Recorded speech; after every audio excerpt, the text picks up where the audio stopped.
Mayong hapon guys, or Tagalog magandang hapon. Magbisaya lang ko guys para diretso-diretso. Karon nga hapon guys, gusto na ko i-share sa inyo ha. Kung unsaon pag isa sa mga style nga munindot og tingog ato ang keyboard guys. So kani siya nga techniques guys. Kabalo na ang mga musician nila ni. Itudlo lang ako ni sa mga beginners pod nga baguhay lang pod nagsugod sa keyboard. Parehara pod nako guys, baguhay ra pod ko. Bali itong unit nga gamiton guys is Yamaha PSR E373. So karon guys ato siyang i-turn on. Karon matudlo na ko sa inyo ha ang techniques. Sige, dali lang, nag-vlog ako gamay. Tudlo na ko sa inyo ang mga techniques guys kung paano mapagwapo ang tingog sa ato ang keyboard. Especially sa mga Christian keyboardist kanang tugtog sa mga church no. Most especially sa praise and worship or sa prayer time kanang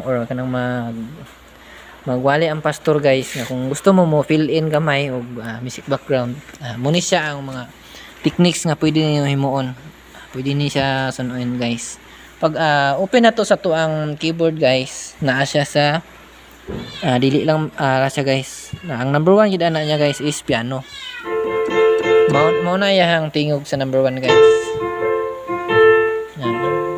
Muna yung tingog. Plain piano lang siya guys.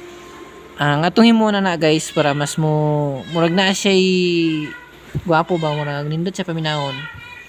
Mas gwapo yung melody, yung harmony. Muna itong himon guys. Sa mga beginner lang guys. Easy step ra kay ni siya.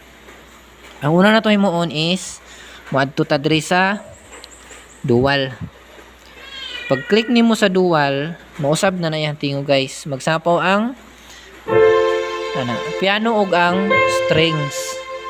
Pero kung dili ka kauyon, pwede man ka mamili pud diri guys ug unsay imong isapaw. Pero ang ako ang ginagamit guys, kasagaran ngani.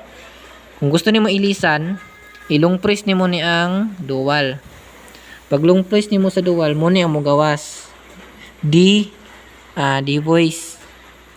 String ang yahang default ana guys, pero pwede nimo ilistan. Ako ang ginagamit ani guys is number 78. Muna yahang tingo guys pag number 78 imong gamiton. So murag kung dili pa nimo bet ang tingo guys, pwede pa gini mo na sa adjustan. Halimbawa gusto na to bawasan ang strings kay murag kusog ra kayo siya. Atong himuon na is madto ta diri sa muna niyo pangitaan guys so kaning function. Click function.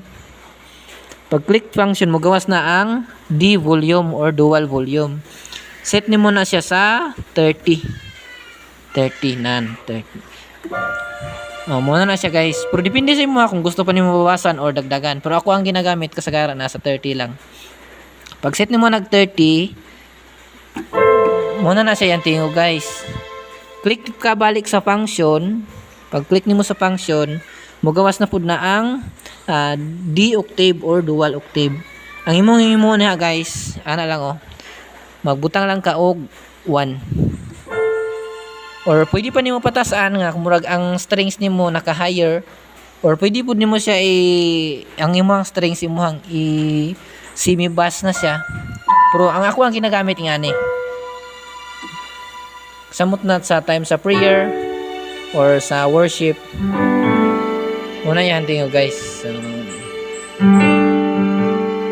Klaro raman siguro paminawan ng tingog no.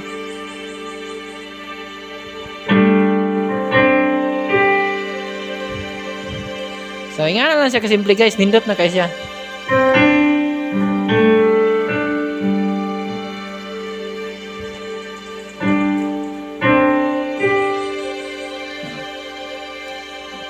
So kung kabalo naman na guys, kamo na bahala mo explore kung unsa pa inyong gusto usbon o sa unsa inyong gusto idungag.